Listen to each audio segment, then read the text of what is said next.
YouTube. I'm back for another one of my poorly shot, poorly lit, and low production value videos with my handheld GoPro. Yeah, some updates to the project. I think a lot has changed since I posted a video, and I'm always second guessing some of the decisions that I have come up with, which I'll get to later. But as you can see, the bike is much further along than when I last posted the video, if I recall correctly. Obviously the fuel tank, if I didn't have it on there, has come in.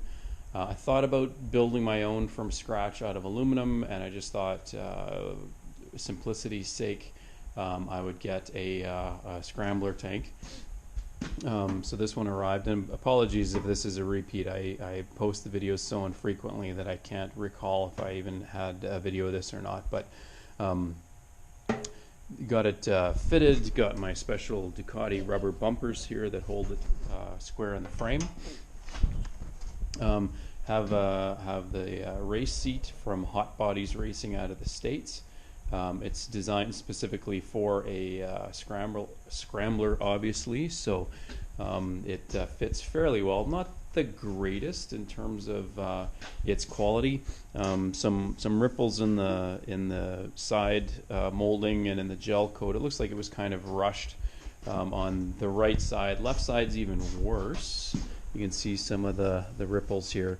And then I happened to notice yesterday a little bit of a bubble in the gel coat, and so of course what do? You poke it and it cracked. So that's a void that I'll have to fill up with some epoxy resin and some glass beads. It's too deep just to use Bondo, it'll promptly fall out. So yeah, this mounts, as you can see, I've got a couple mounts here, so we're really busy under the seat here, fitting, test fitting, second guessing some things. So you can see that I have a Fox shock mounted, and kind of funny story, I don't know if you call it a funny story, but I had one.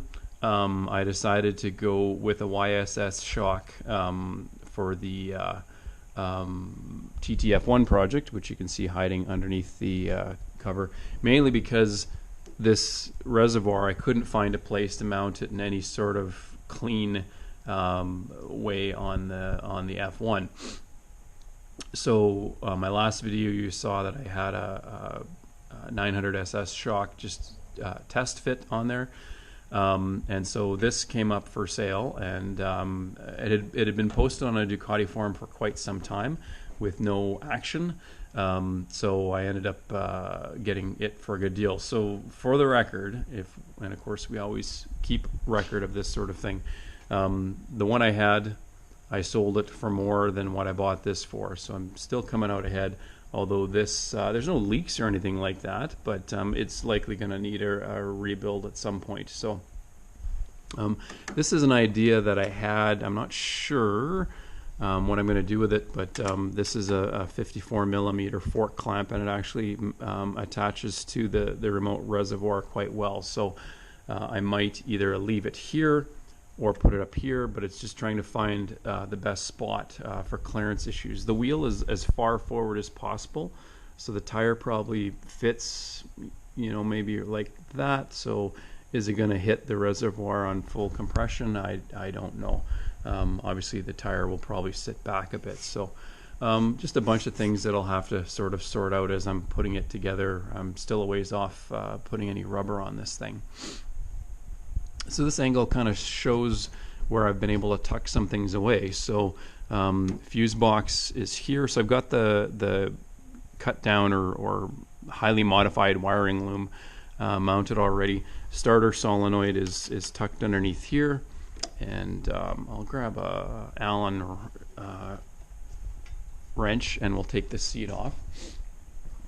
But you can see here that I've added some of the cables. Starter cable is here, ground cable is here, just going through and slowly but surely making sure that as I put the bike together and add more components to it.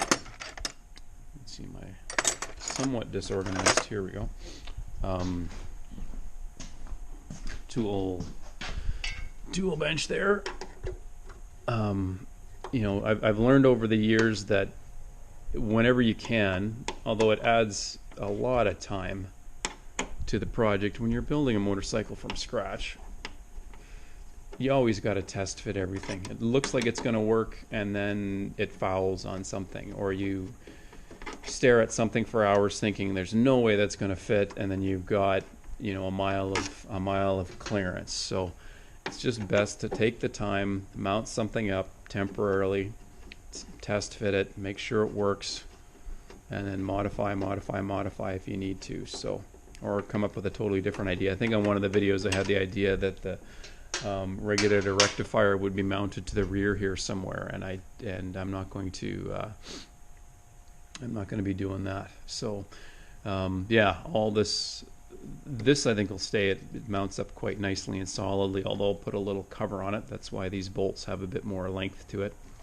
so I can, you know, add a little shield there. This might have to move, and I think we already know that the battery sat underneath the seat. That stays put. Yep. Just got to have a little blood stain on everything that you're working on. So this is the battery box right here. So you can see the ground strap, the main power feed is there.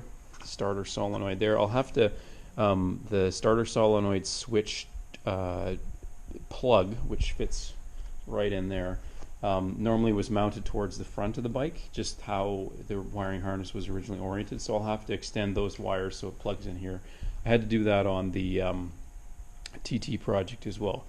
This is the mount for the ignitech ignition, and you see I've had some time and some fun with the bandsaw and the various sanding drums. So I've sort of added some, I don't know, we'll call it weight saving options here, but I've tried to make it look a bit better than just a flat plate. It also helps too that, you know, add a bit of curve into something, and you know, this isn't rubbing against a corner here and maybe fraying that cable. We certainly don't want that to happen to, well, that's the ground, but we don't want to fray cables anyway. So so yeah, I talked about the shock. This is where the regulator rectifier is for now. I've tried it underneath the tank in one orientation, and it was going to foul on all of the throttle cables. So I've got it there for now, and it's quite common for these things to sit on the side of a fully faired bike, but when it's naked like this, it is kind of exposed. It's good to add some cooling, but from what I understand, this particular brand, SH847AA, is one of the cooler running regulator rectifiers as it is, and as it stands, it's there's not much pumping through it in terms of electricity. You know, it's not running a very complicated electrical system on this, so I'm not sure if the logic behind that makes any sort of sense whatsoever, but it's a fairly big rectifier. So I'm now looking at another option of trying to tuck it up underneath the tank. Actually mount it right here if possible. It's out of the way of the carburetor throats here, and I might be able to mount it just sort of flat right there. But it'll cost me some 1 3/8 inch stainless steel rubber lined straps, because I'm not keen at this point of welding any tabs to the frame just yet before I know it'll work. And if not, this is as good as a location as any that would be protected by these frame sliders here. So what else? Source to front fender, Bike Breakers Canada, John Ryan, props to him. He's helped me out with some hard to find parts, reasonable costs, and rational shipping. He was also the guy that sold me the engine, so obviously a bit of appreciation there for helping me out with that. This you might recognize from the TT project. I originally had this mounted to the TT project, but you know, an oil cooler on a bike that I'm going to be riding just on sunny Sunday mornings and that sort of thing, didn't need it, especially when that 600 engine didn't come with an oil cooler anyway. Neither does the later model 6 0.95. So you know, if this is going to be on the track and going to be working harder, the oil cooler is good to put on this. I'll double check clearance, but just eyeballing it the way the tire would be traveling under full compression, it should clear. All right, let's take the tank off. It's kind of interesting. You tip it up and then it slides forward. It comes off. I'll set this down here.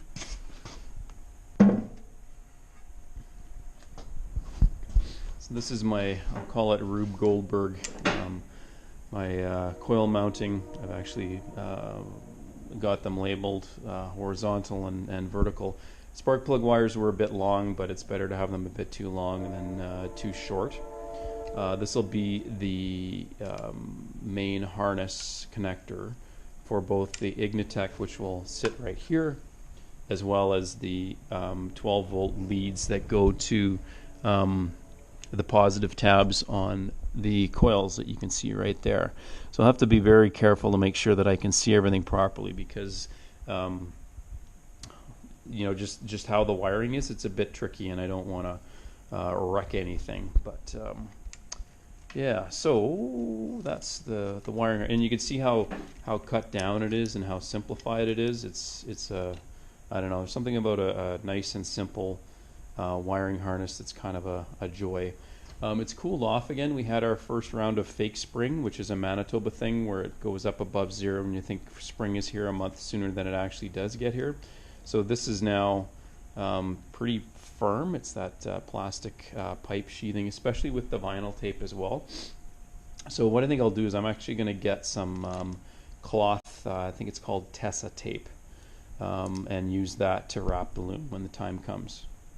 Some feeds for the gauge and the idiot light. So this will activate the neutral switch and the oil pressure switch, and then 2 grounds. This big Jesus ground, I think I'll find a spot to mount that to, maybe even up here, to ground it out on the frame. This is a small ground for the actual COSO tachometer, and I've had to stare at it for quite some time, but I'm pretty sure I've got a solution to mount up the gauge so it doesn't like it only comes on the switch, utilizing obviously the red and the orange black here. So for simple wiring harness, it's just I've put on so many COSO gauges. I've probably overcomplicated things in the past, but I think I've got a way to mount that up. So again, it's not draining the battery or is on, but not actually on. So a few minor details with these Chinese FCR carburetors. I had to move the cable mounting bracket. It normally sat back here, which meant 90-degree bend to get the cable to work at the front. So I just drilled those out, tack welded this towards the front. So this orientation, I think, is such that I can just run a straight cable here, like so, and then you can see that I'll just activate it. A bit of a tight fit, but I was able to massage one frame tube to make it work properly. It actually activates the accelerator pump there at the bottom. So some pretty tight clearance here, and then around bit of a cold.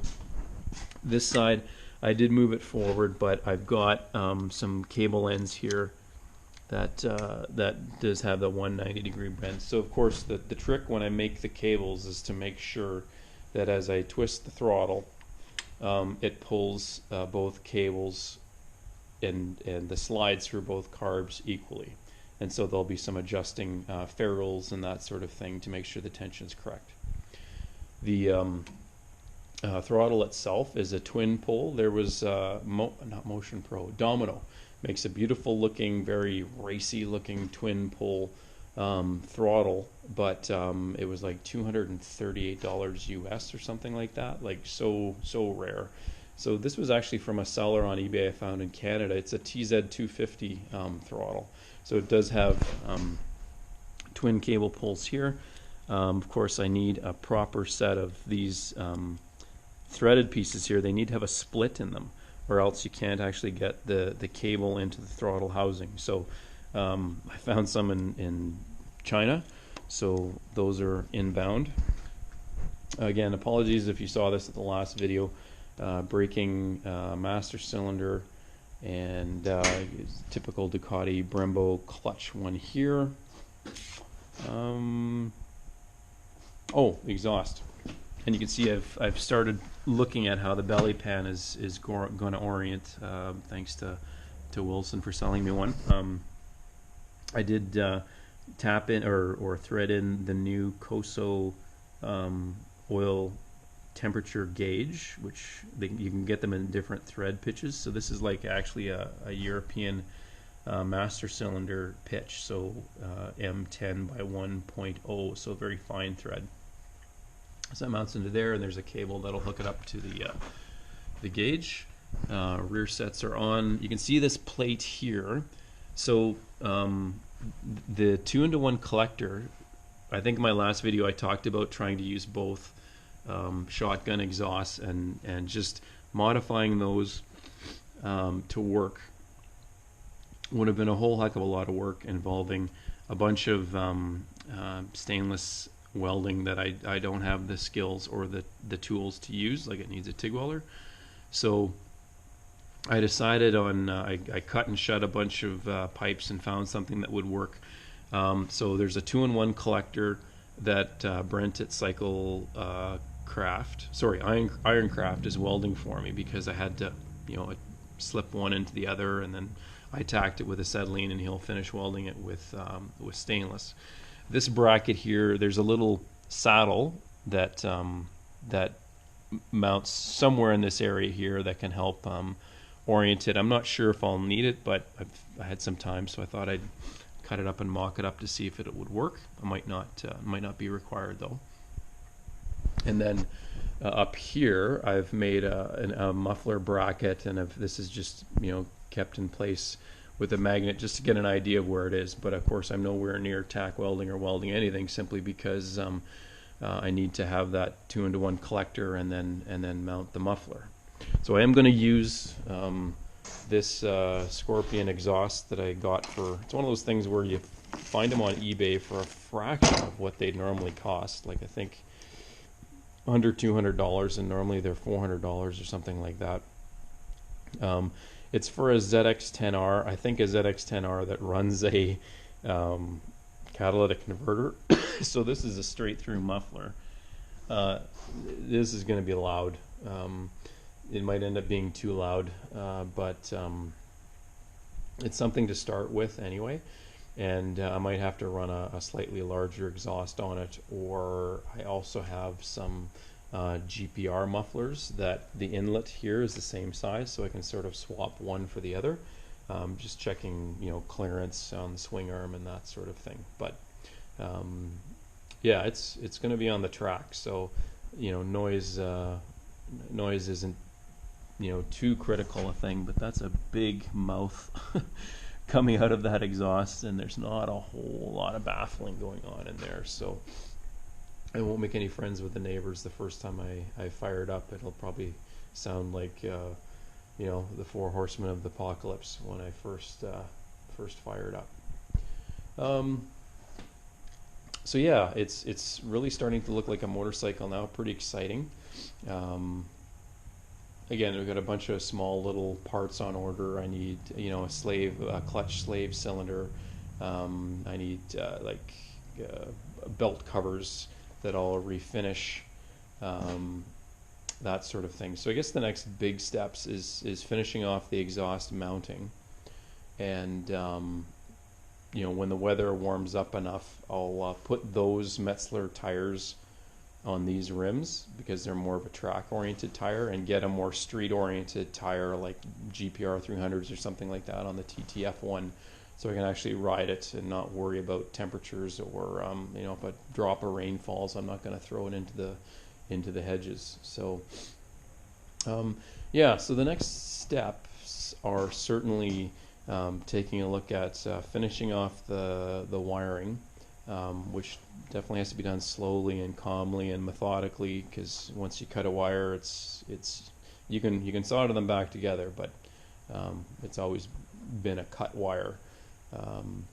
So yeah, what else? I think that's the update for now. I did lift the frame off the lower triple clamp there and grease that all up, so it's good to go for, I guess, what I call a dry build, or initial running and riding in, to make sure it actually works as a proof of concept. So the $1 million question, well, there's a few of them, but one of them is definitely making sure I wire up the ignitech I guess ECU or igniter box correctly, and it seems pretty straightforward and simple, but once it's wired correctly, then the versatility of it, if you're very computer literate, is changing ignition timing and all that sort of stuff. And that's I'm not really good at that sort of thing, so I've got the manual, and I'll read and ask lots of questions, and a lot of people seem willing to help, which is good. And the next question is definitely those carburetors. Some people have had some success with them. Right now, currently, there's some like proper Chinese FCR 39s on an auction site for what seems to be a reasonable price. They've been rebuilt, but I've already invested, over $300 in these carbs, and $300 for carburetors is not much these days. But I don't know. I guess I'm just stubborn enough to want to give these a try, and hopefully they'll work. For no other reason than to say, it's running on Chinese carburetors and not very expensive Cayenne carbs. So yeah, I think that's basically got you up to speed in terms of the development of the bike. One little thing, which is kind of interesting, is that depending on the model of Ducati, the length of the main output shaft is slightly different. So this being a monster engine, it was designed to work with a swing arm that had its sprockets sit a bit more, I guess, offset to the left, for lack of a better term. So the end result is in order to align these sprockets, I actually have to take one of these and machine down this face by 4 millimeters. So I've got a couple of 14 tooth sprockets, 1439 I think is what I'm going to run on this for now. So it's nice that there's that extra meat on the sprockets, because then that'll just allow the sprocket to slide over this way, and the chain line is then correct. So yeah, so I'm surprised that these Bimota headers for a 900 do fit the 800 engine okay. You can tell they're slightly long, but not to the point of where you've got any major problems in terms of fitment or anything fouling or that sort of thing. So yeah, I think that's it for now. So anyway, I'll get some more parts in and do some more updates. We're 23 minutes into this video, so that's probably long enough for now. I'll put this all back together, throw the cover on it, and yeah, wait for the weather to warm up again. So check back soon. I know I'm no YouTube god, but I'm building this with my own hands and not spending more money on camera equipment or lighting. So like and subscribe, and put some comments below. Thanks.